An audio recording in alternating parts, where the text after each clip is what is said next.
大家好，我是小青。大碗里加入200克糯米粉、20克白糖，再倒入220克清水，来搅拌一下。这个糯米食谱非常好吃，朋友们一定要看完学习一下，做法简单，营养还实惠。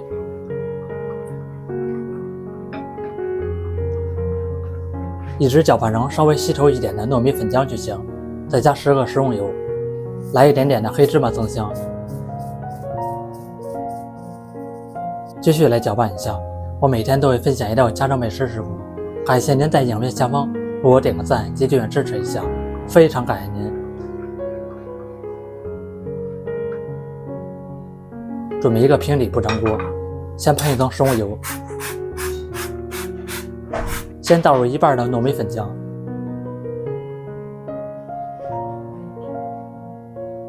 再用筷子整理平整，包覆均匀。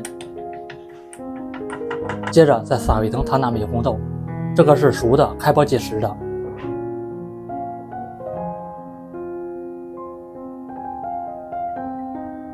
最后再把剩余的糯米粉浆覆盖到红豆上面，这样吃起来豆香味浓郁，非常好吃。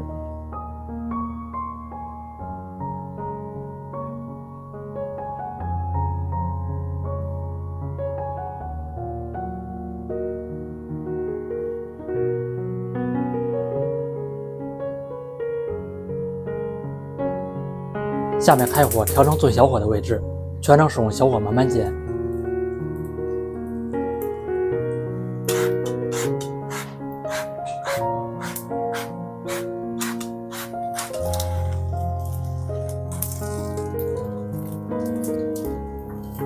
一面煎到金黄定型，再翻一面继续煎。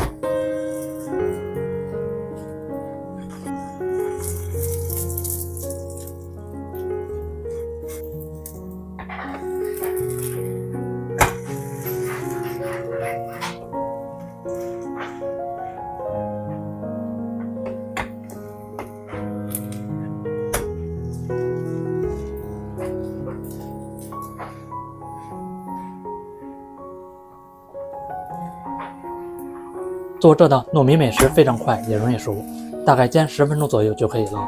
这么一道黑芝麻红豆糯米饼就做好了，来听一听，非常的酥脆啊，再切成小块，吃起来也方便。